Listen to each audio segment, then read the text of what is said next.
Good morning. Good morning, members of the public. Welcome to the 49th public meeting of the Post Commission. I'm Margaret Hinkle. I chair the commission, and let me ask for a roll call of the other commissioners at the outset of our meeting. Commissioner Baker. Morning, present. Commissioner Bluestone. Present. Commissioner Calderon. Good morning, here, everyone. Commissioner Ellison. Good morning, present. Mr. Hall. Good morning, present. Commissioner Kazarosian. Morning, present. Commissioner Talley.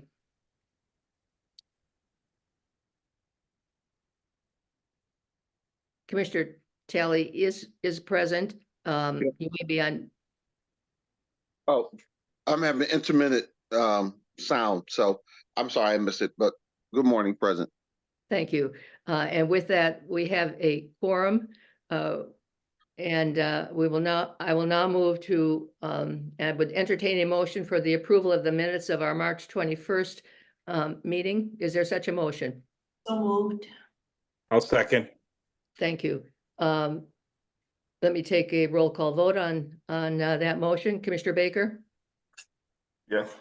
Commissioner Bluestone, Yes. Commissioner Calderon.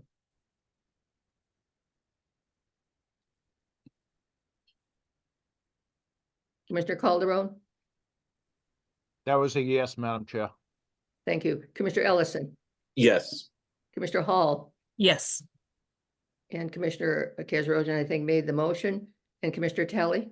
Yes, I also approve. The minutes are unanimously approved. Let me next turn to our executive director's report. Enrique, please. Thank you, Madam Chair, and good morning, commissioners. Let me share my screen to give you my report. Can everybody see this, I hope?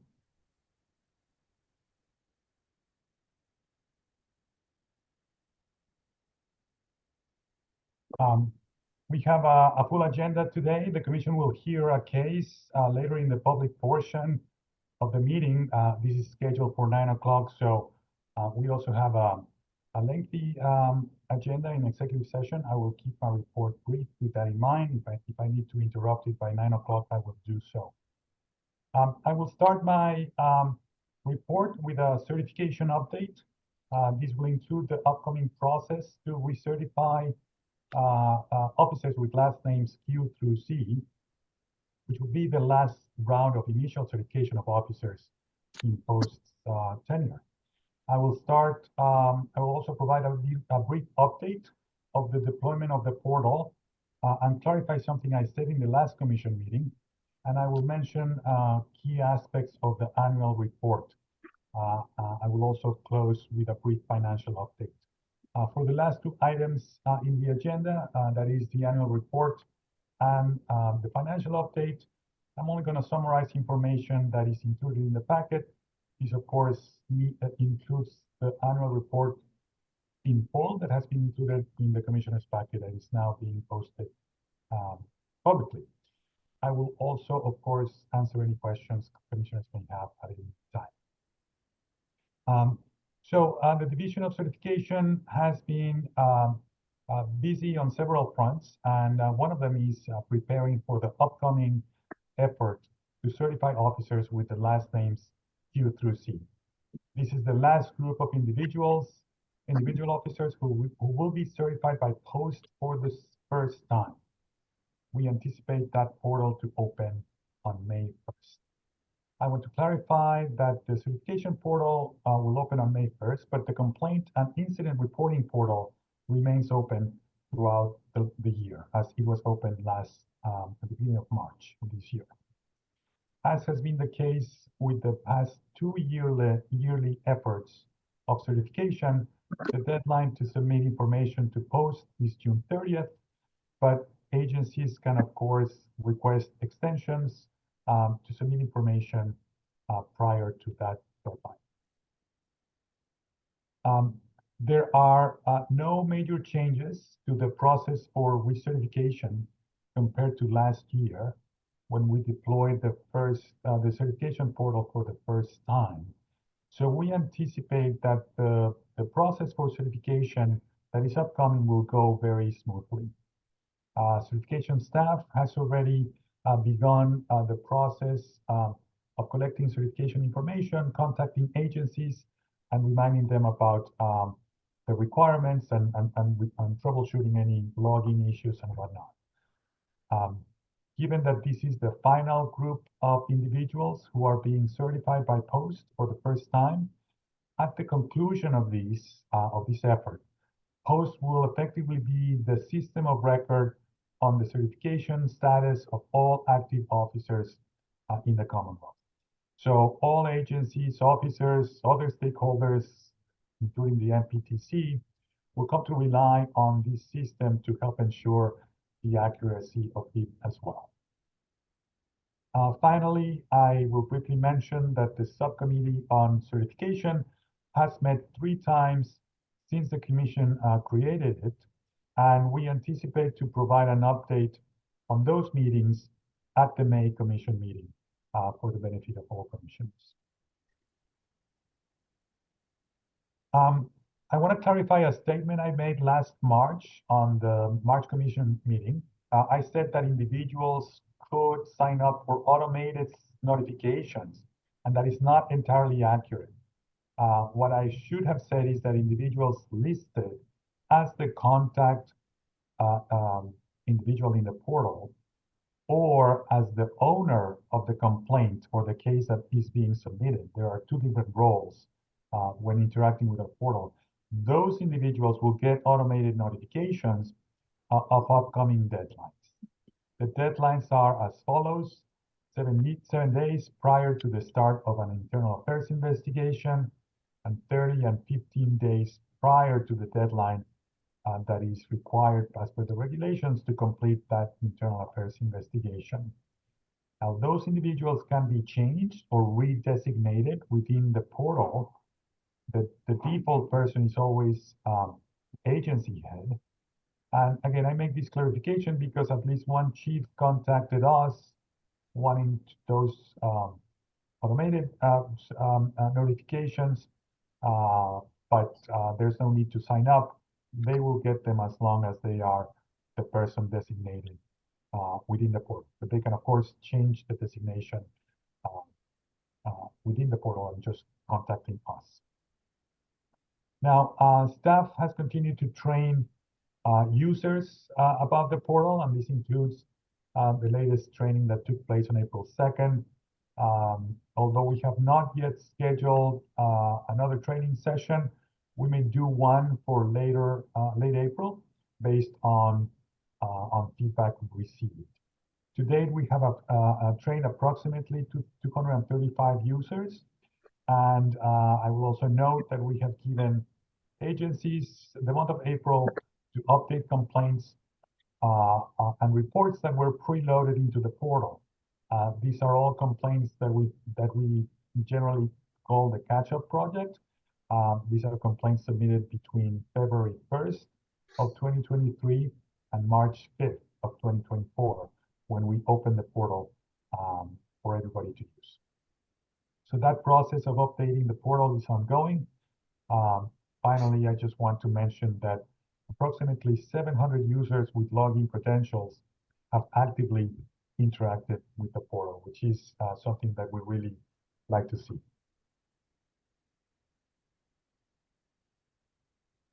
Let me move on to the annual report. Included in the commissioner's packet is a draft of the 2nd annual report that is due to the legislature and the administration of Governor Healy and General Campbell's office. We followed a similar format to last year. We included what we believe is a good summary of the commission's activities and the key provisions of the law, followed by division by division report. It is fair to say that there were many important milestones when compared to last year. A growing number of cases, corresponding growth in staff and expenditures. We continue to comply with the statutory deadlines while also responding to the many demands for staff attention.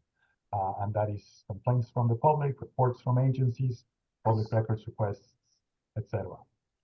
The key milestones for this last year include the certification of school resource officers, the issuance of the disciplinary records, and the full implementation of an adjudicatory process that is yielding results, as you will see in the next slide. This slide represents year-over-year comparison of certain agency indicators. The important progress of the agency becomes evident once we compare what we are reporting in the different annual reports. The first two columns show the total of the calendar year, which is also reported again in the annual reports. And the third column is an update of the progress to date that is reflected only for the first quarter of 2024, that is January to March. As you can see in the chart, during calendar year 2022, there was a necessary focus on promulgating regulations and certifying the A through H group of individuals, which was the largest group that we certified. We, of course, continued drafting and promulgating regulations and advisories during 2023 and have not yet promulgated regulations in this quarter, but of course that will change in the short future. The number of complaints that we have received has also increased significantly year over year and throughout the first quarter. And as a reminder, we operate on the principle that every complaint gets an answer, and that requires important resources on our behalf. We can see that 2023 was a very busy year for the number of complaints, and we may be on track to surpass that for 2024, even if those complaints continue at a similar rate, but they could conceivably accelerate. I will note that the number of employees included in this chart is the total number of employees at the end of the period, and those numbers should not be added, of course. And the financial figures reported in this chart correspond to the fiscal year end, which ends on June 30th. Our budget for fiscal year 24, for example, which is at the end of June of this year, is projected to be just north of $8 million. But perhaps most notably in this chart, I want to denote the progress of the number of cases and decisions, which I believe are good indicators, although broad, of the activity and the progress that has been taking place. At the end of 2022, neither the Commission nor the Executive Director had issued a single decision. And by the way, I should note when I refer to myself in the third person, it's because those decisions of the Executive Director are really truly a team effort. And during 2023, however, we issued 22 decisions. And for additional reference, the first quarter of 2024, we have already seen 21 decisions. So in other words, just in one quarter this year, this calendar year, we have almost matched the activity that we had the prior calendar year. I do have to say that our staff is busy. They handle multiple cases at a time. And while we are still figuring out ways to make our process more efficient with the use of technology and templates, we of course never want to compromise quality or to process. As you can appreciate, the certification effort continues at a very steady state, and the employees and expenditures are understandably increasing to reflect the startup and growth mode that we still find ourselves going through. I will close my report with this high-level summary of the financial results and projections to date. Although we had a $9.7 million budget for this fiscal year 24, we have committed $5.5 million and are projecting the total expenditures to just be over $8 million at the end of this fiscal year. This will signify some reversions back to the general fund, approximately $1.6 million. And I will note that the House Ways and Means Committee budget for fiscal year 25 does include a figure of $8.75 million that I've reported back to the commission in prior meetings. Although it would appear that our budget is going down from 9.7 to 8.75, I would remind commissioners that a big portion of that decrease is the fact that our investment in technology has a planned slowdown for 2025. And in other words, fiscal year 24 saw a lot of those necessary investments in technology, which were funded by the prior year appropriation or PAC that we received at that time. So further, staff salaries are counted for the full year as per guidance from administration and finance, even though we hire employees throughout the year, and that also reflects some of the necessary reversions or savings, if you will. Enrique, if I might interrupt you, Commissioner Ellison has had his hand in the air for a few moments. Perhaps we could take his question at this point. Yes, certainly. Commissioner Ellison?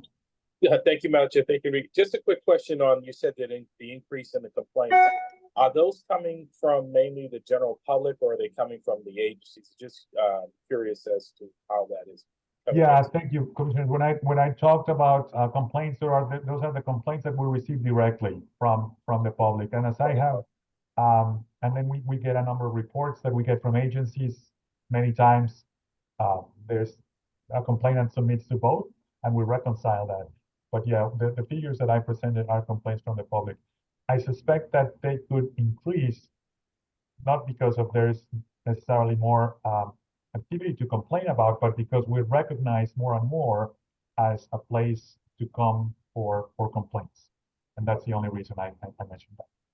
Thank you for that. So as I was mentioning, the packet includes a lot more detail within the customary quarterly and treasurer's report, as well as a finance memo with the financial results for the third quarter and the year-to-date figures. So let me pause here and see if commissioners have questions or comments. I realize that was a little fast, but I don't think I see any indication that any of the commissioners do have questions, Enrique, at this point. And I think at this stage, perhaps we could admit counsel in the Bigda matter. I see Sean Martinez from the Division of Standards is already there, and if Attorney Cavani can identify himself, and so that Jamie can bring him in. I'm sorry if I mispronounced his name.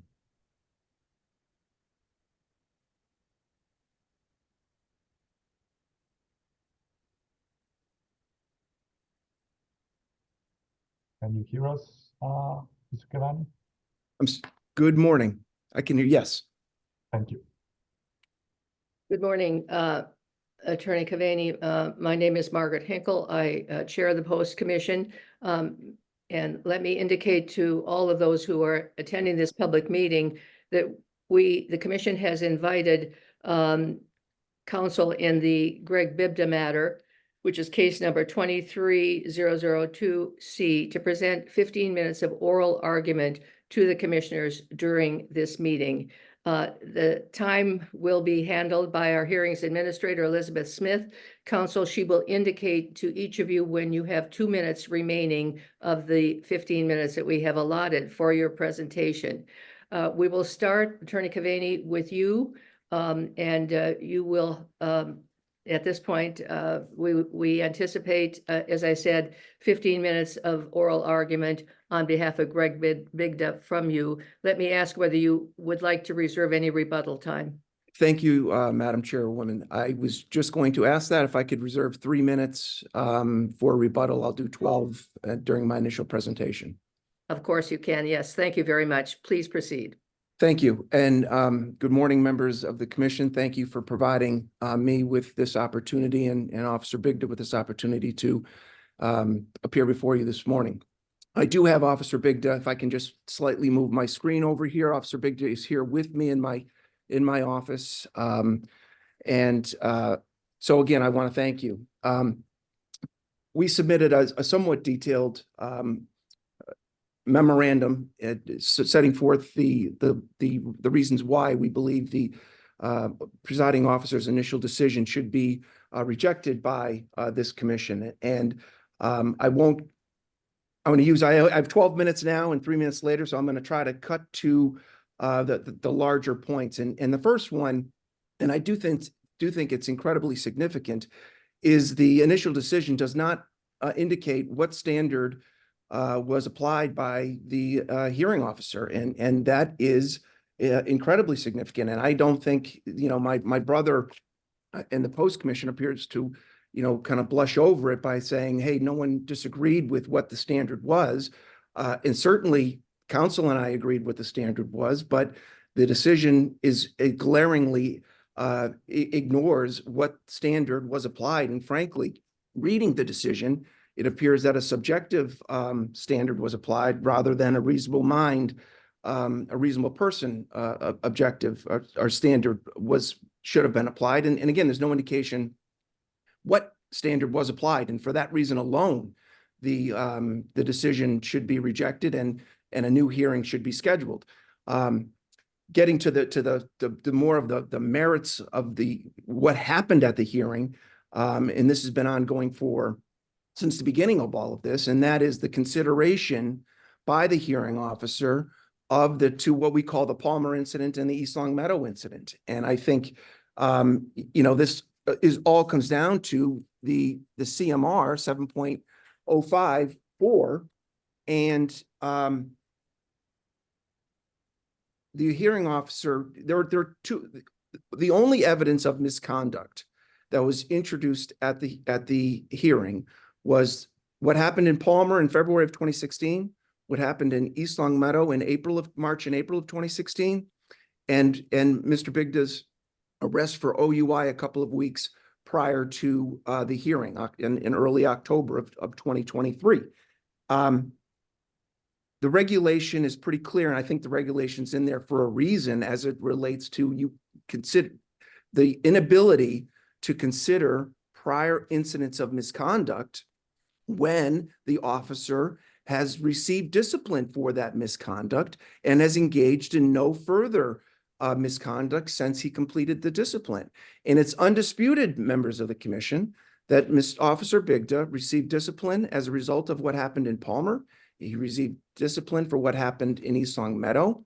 He complied with that discipline and then would return to the Springfield Police Department at the end of 2016, and worked without incident for the remaining until today.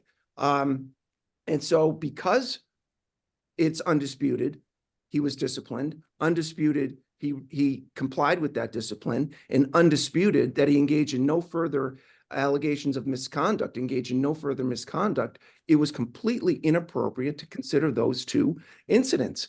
And they tried to, the hearing officer and the enforcement counsel try to, get around the prohibition of considering those two incidents by saying, hey, well, you can consider them if there are allegations that an officer is engaged in multiple instances of similar or related misconduct. And what the hearing officer did and what the division did and the enforcement counsel do is they say, well, East Long Meadow is similar to Palmer. Palmer's similar to East Long Meadow, so therefore you can consider both. That is an inappropriate analysis of the regulation, which is pretty clear. And you need multiple. And all the evidence that was submitted before the hearing officer as it related to misconduct of Officer Bigda was Palmer, East Long Meadow, and the OUI. And if you look at the OUI that happened in October of 2023, that is not remotely similar to what happened in Palmer, and it's not remotely similar to what happened in East Long Meadow. That cannot be used as a similar incident to get around the prohibition of 7.05. Similarly, you look at the Palmer incident and the East Long Meadow incident.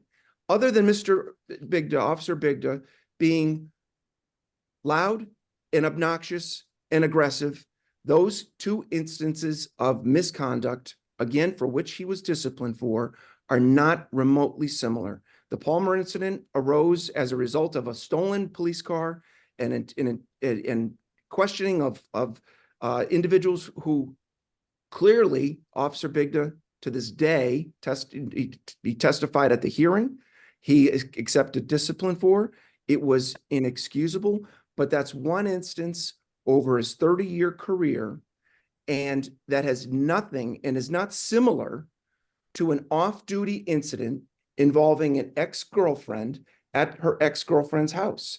They're not the same, other than he was loud and aggressive. And if that's going to be the standard, then anytime if Officer Bigda was dressing down a subordinate in the police department and, you know, was loud and screaming and, you know, was inappropriate, that could be used as a similar incident. And that's just an inappropriate end around the prohibition that's in 7.05 of 7.054. And there is, and because of the exclusion of evidence of any other misconduct that was alleged against Officer Bigda, all that the hearing officer had in front of him was Palmer, East Long Meadow, and the OUI. And again, I'm the risk of repeating myself. They are not remotely similar to each other, and you can't use one of the East Long Meadow to get to Palmer, and you can't use Palmer to get to East Long Meadow, and you certainly cannot use the OUI because that has zero similarities to any of to Palmer and or East Long Meadow. With respect to the evidence that he did not, the hearing officer did not allow in, and that relates to our longstanding position, Madam Chairwoman and members of the commission, that this treatment of Officer Bigda was distinct from and inconsistent with the treatment of other law enforcement officers certainly from the city of Springfield during the recertification process.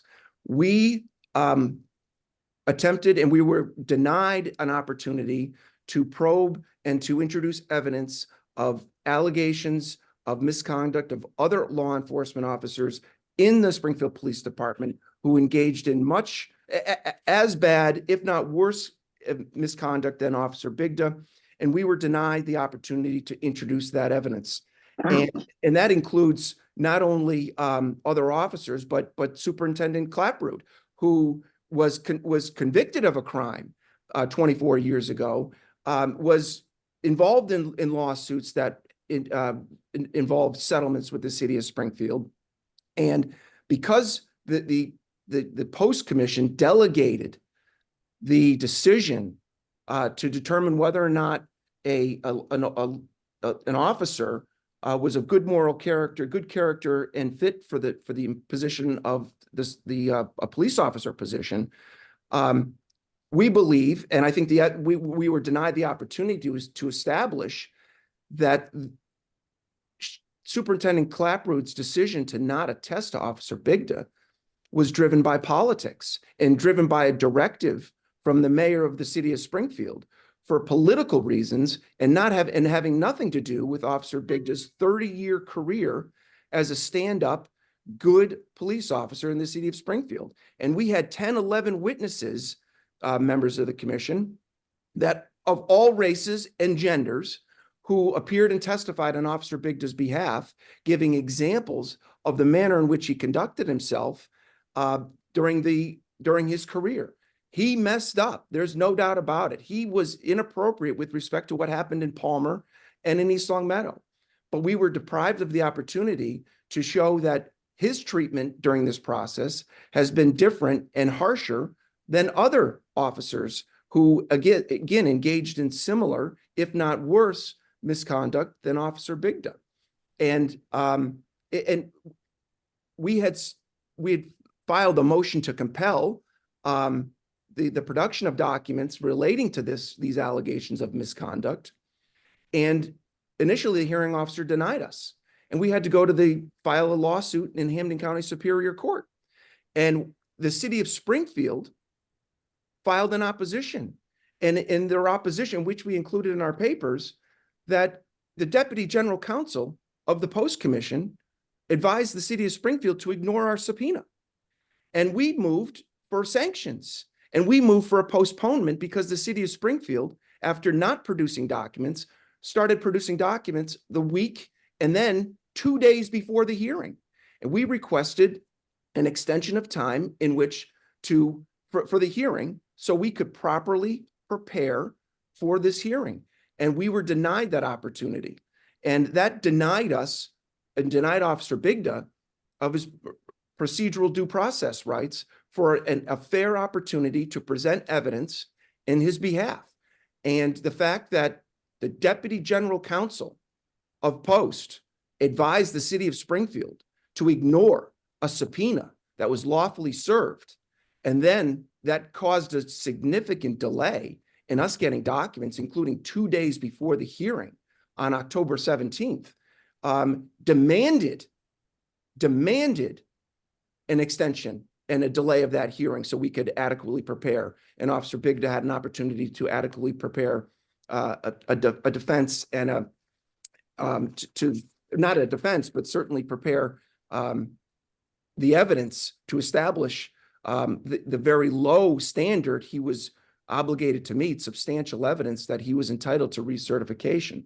So there were multiple errors committed by the hearing officer that deprived Officer Bigda of the opportunity, deprived him of his procedural due process rights, and deprived him of due process generally as it relates to this hearing. And Thank you, Attorney. I think we now have an indication from Elizabeth Smith that you have utilized the time that has been afforded at this point, and you have reserved the 3 minutes for rebuttal after Enforcement Counsel's presentation. So I will interrupt you at this time and thank you, and turn to Enforcement Counsel, please. Good morning, commissioners and members of the public. My name is Sean Martinez, and I represent the Division of Police Certification, along with Amy Parker, on behalf of the Post Commission. Officer Bigda did not meet his burden of showing substantial evidence that his recertification was warranted in this matter. The hearing officer correctly applied the standard, and the evidence supports his ultimate conclusion, which is that Officer Bigda does not or should not be recertified as a law enforcement officer in Massachusetts. The evidence at the hearing was overwhelming, and Officer Bigda was given a meaningful opportunity to present his case. As Attorney Caveney alluded to, Officer Bigda has had a career which is defined by his misconduct on multiple dates in 2016 and in 2023, when he was again arrested just prior to the hearing. I'll discuss in further depth these instances, but in 2016, there were 3 dates on which Officer Bigda was alleged to have engaged in illegal misconduct. Those dates being February 27th, March 12th, and April 3rd of 2016, and then again on October 1st of 2023. These instances show why Officer Bigda does not have the requisite good moral character and fitness to serve as a law enforcement officer in the Commonwealth of Massachusetts. And as a result, the commission should adopt the hearing officer's decision, which reflects again that Officer Bigda's application for recertification should be denied. Throughout the hearing, the Division of Police Certification presented strong evidence to support all of its allegations that Officer Bigda engaged in illegal misconduct, among which were Officer Bigda's own admissions to illegal misconduct, several police reports, video surveillance, which I will discuss, as well as internal affairs documents that are reliable. On 3 occasions, the Springfield Police Department disciplined Officer Bigda for his illegal misconduct, suspending him for periods of 3 days, 10 days, and 60 days throughout his career. Now, before I get into the facts of this matter, I do want to briefly address the objections that Attorney Caveney raised on his arguments just moments ago. The first of which was the fact that the hearing officer did not specifically state the substantial evidence hearing or the substantial evidence standard in his initial decision. Attorney Caveney has cited to no case law whatsoever to support that he must explicitly state the burden of proof in his decision, and his decision is clearly aimed at such a standard. He drafted an 18-page decision which outlines every single fact at the hearing, outlines his reasoning, and then both in the introduction and the conclusion, the hearing officer, the Honorable Judge Healy, noted that he used all of the applicable standards and regulations in his decision. As I addressed in my closing brief, the applicable standard is not in dispute, and that's substantial evidence as to whether certification is warranted. The hearing officer appropriately applied this standard of proof, and he describes all the reasons in excruciating detail in his decision for ultimately recommending the denial of Officer Bigda's recertification. In addition, Attorney Caveney throughout the entirety of the litigation has cited 555 CMR 7.05 as a reason for excluding evidence of multiple instances of misconduct of Officer Bigda. Importantly, the only requirement in order to consider resolved matters, such as the matters for which Bigda received suspensions, are that Officer Bigda was alleged to have engaged in multiple instances of similar or related misconduct. There certainly are those allegations here.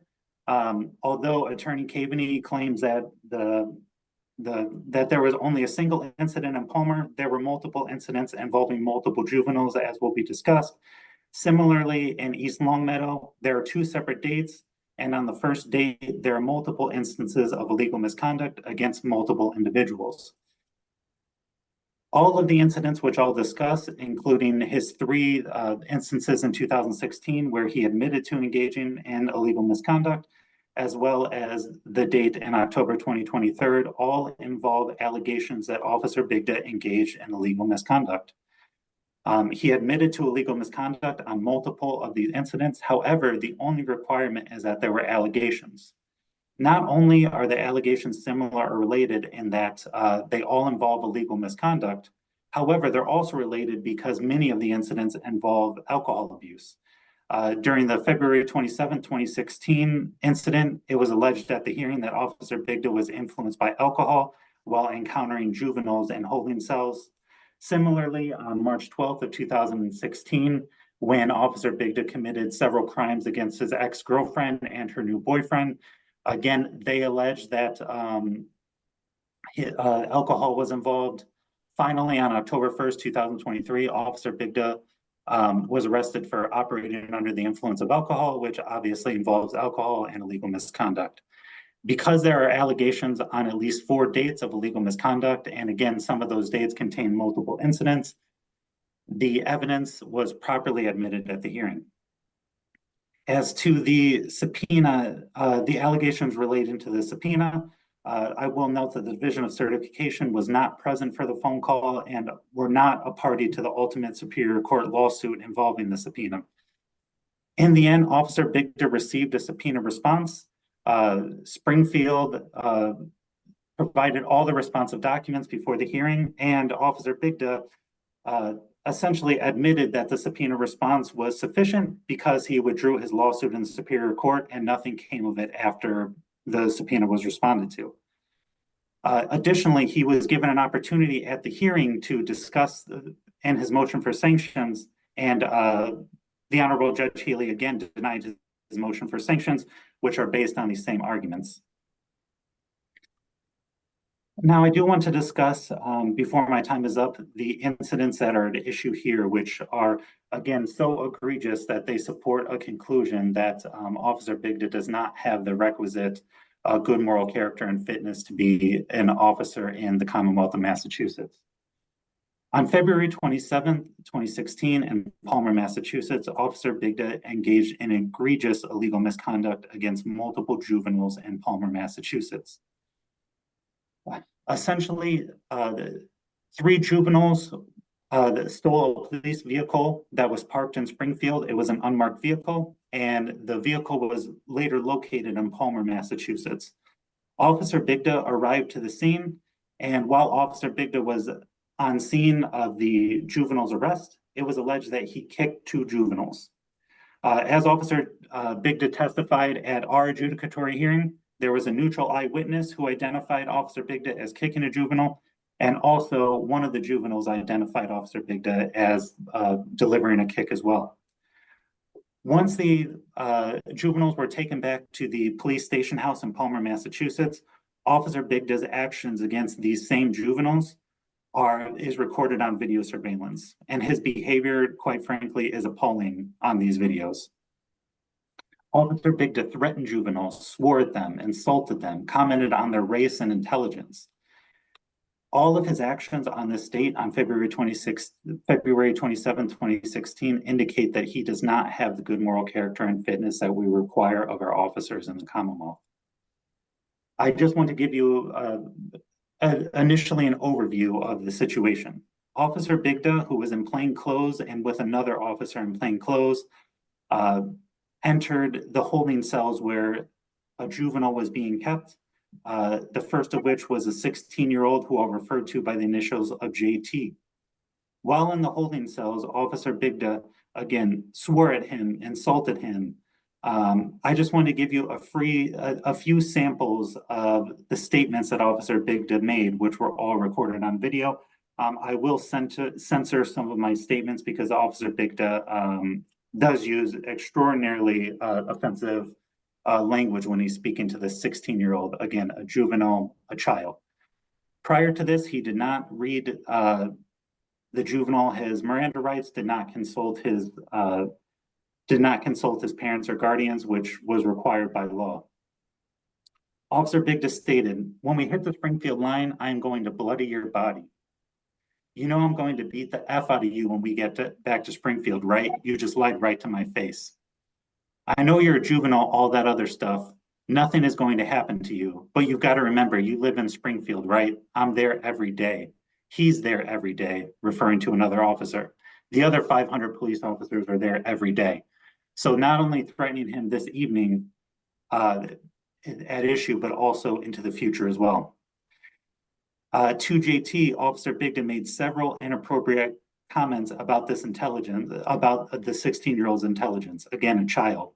He called him stupid, an idiot, used other choice words to this juvenile, again, in the context of a custodial interrogation of a juvenile who he did not advise of his rights. Next, he goes to a cell of DR, who is 15 years old, even younger. Here are some of the things that he said to DR. "You think your eye hurts now? You're coming back to my house," meaning Springfield. "That's my car you effing stole. I could effing crush your skull and get away with it. Not only do you have to survive tonight, which is effing questionable, but you live in Springfield, right? Didn't you steal a cop car? How great is that for the rest of your life?" Again, threatening future misconduct against this juvenile. "Do you know where we're going here? We're going for an effing hospital trip for you. Don't even effing speak if you're going to lie to me because I'll effing kill you in the parking lot. I'll stick a kilo of coke in your pocket and put you away for 15 years. I don't give an F about you. I'm going to kick you right in the effing face as soon as we cross the Springfield line." And again, the division's position is that he also made inappropriate comments regarding the juvenile's race. For example, he said, "Angel, just Angel. Do you know how many effing angels there are in Springfield? About effing 4 million. And then he later stated, "You probably don't even know who your father is." That conduct alone is egregious enough to demonstrate that Officer Bigda does not have the requisite good moral character and fitness. But just weeks later, on March 12th of 2016, Officer Bigda committed several crimes against his ex-girlfriend and her new boyfriend. He appeared at her home in the middle of the night, over a year after the two had broken up, unannounced. He walked straight into her home without knocking, entered and confronted his ex-girlfriend and her new boyfriend in the bedroom. He threatened to destroy them, which they took to mean that he threatened to harm them. Officer Bigda at one point left and re-entered, again committing a trespass against the ex-girlfriend and her new boyfriend. They had a confrontation, and at one point there was even a physical confrontation where Officer Bigda and his ex-girlfriend ended up on the ground. The two noted that Officer Bigda was carrying his firearm on his hip during this discussion, and Officer Bigda himself, along with the two other officers, all noted that Officer Bigda was under the influence of alcohol at a minimum and possibly even intoxicated by alcohol. As a result of this confrontation, Officer Bigda eventually left. However, on his way out, he threatened to kill the new boyfriend. There was a resulting restraining order, and on April 3rd, 2016, as a hearing officer found, there was ample evidence to support that Officer Bigda violated the restraining order when he appeared again at the girlfriend's home in the middle of the night and screeched his tires out front of her home. While the ex-girlfriend saw it, the new boyfriend did not see, but did hear the tires screeching. And finally, on October 1st, 2023, again, approximately 2 weeks before the adjudicatory hearing here, Officer Bigda was arrested for operating under the influence of alcohol in Palmer, the exact same jurisdiction where he engaged in the illegal misconduct against the juveniles. And he was ultimately suspended for 5 days because of his arrest. The case is currently pending. Officer Bigda has demonstrated throughout his career that he is not fit to be a law enforcement officer, and he did not meet his burden of substantial evidence to show that certification here is warranted. Thank you. Thank you, counsel. And let me return to you, Attorney Cavani, please, for any rebuttal that you may wish to present to the commissioners. Thank you, Madam Chairwoman. And briefly, in my 3 minutes, with respect to the alcohol, and there's no dispute that alcohol was involved when Officer Bigda was arrested for OUI. As it relates to the February Palmer incident, again, all the evidence there as it relates to alcohol, there's nothing in the entire exhibit, the entire IIU report indicating there was any alcohol involved at all. The only evidence of that was Superintendent Claproot's testimony in October of 2023 about her observations of Officer Bigda on the video from 2016. Superintendent Claproot had no interactions with Officer Bigda back then. But again, this gets to the whole point of why the allegations are salacious, and my brother did a good job of repeating them, and you hear them, and it's outrageous and it's wrong. That is the reason why they're focusing on the salacious, as I would do, is to get around what is purely a legal question for this commission to consider, and that is whether or not there were multiple incidents of similar misconduct to what happened in Palmer and what happened in East Long Meadow. So in order to get there, you must find, and the hearing officer must have found, that there were multiple incidents of similar misconduct. And again, the evidence before the hearing officer, there was an absence of similar or related misconduct. The Palmer incident was one incident that it involved a stolen police car, an arrest and apprehension of those individuals, and questioning of those individuals in Palmer. That's what, and Officer Bigda was disciplined for that for 60 days.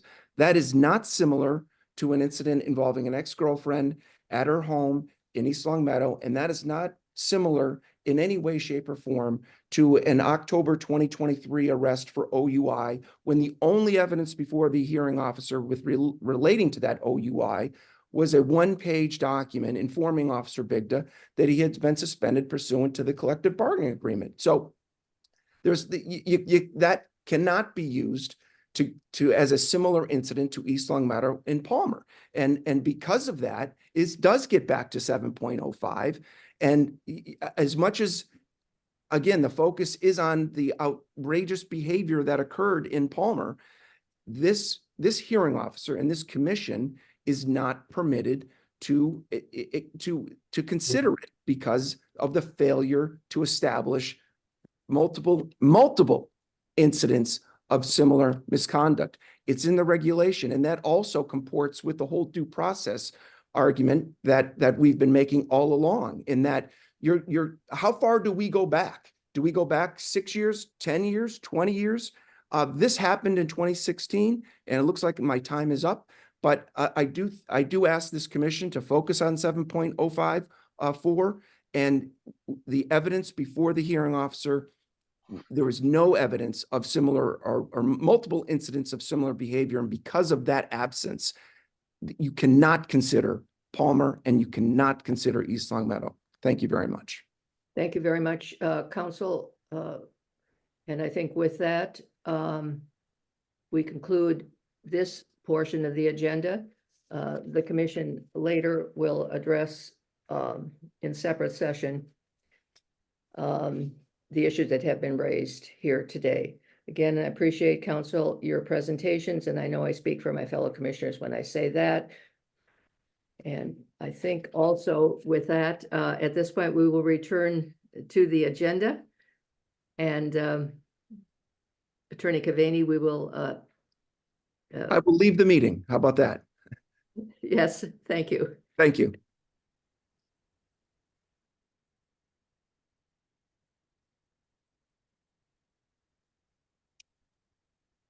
And we return now, Enrique, to your report. Thank you, Madam Chair. I had gone through it quickly in anticipation of this item in the agenda, but I did conclude my report. If there's any questions, I'm happy to take them now, or any comments. Again, happy to do the same.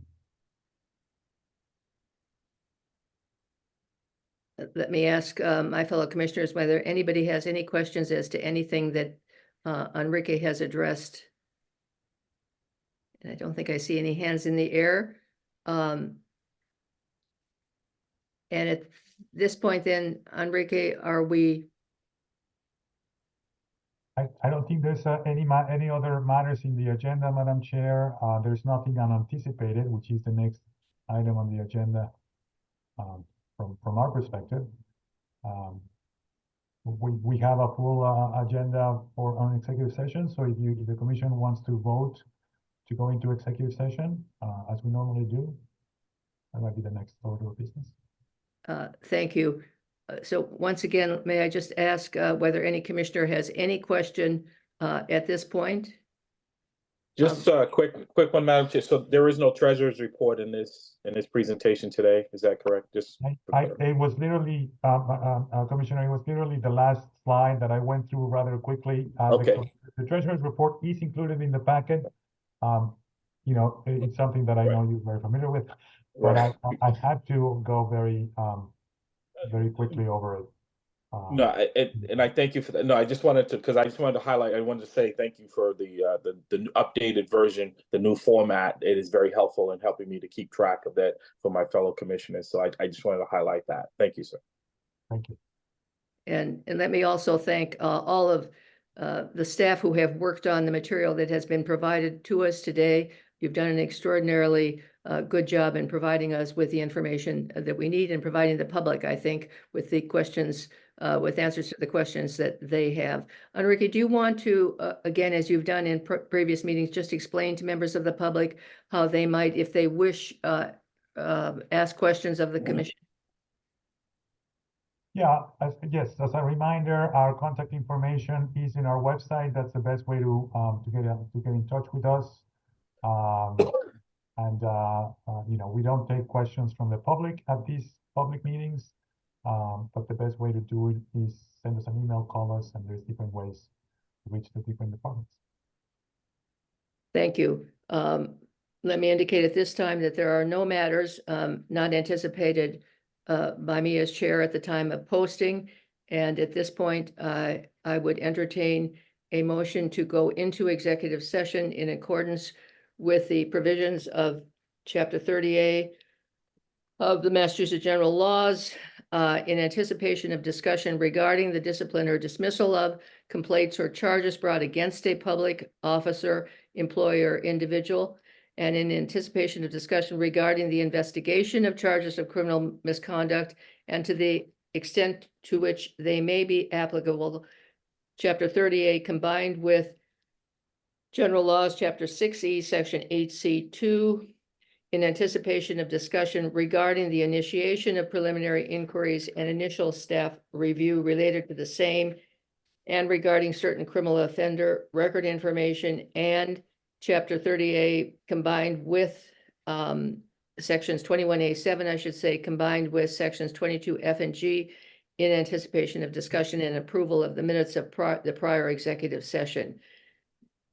We will be addressing a report of preliminary inquiry and a request to approve lifting a suspension in one case. We will be addressing reports of preliminary inquiry in 5 cases. We will be addressing the Division of Standards request to suspend the certification of an officer in 1 case, and this is itemized in our agenda.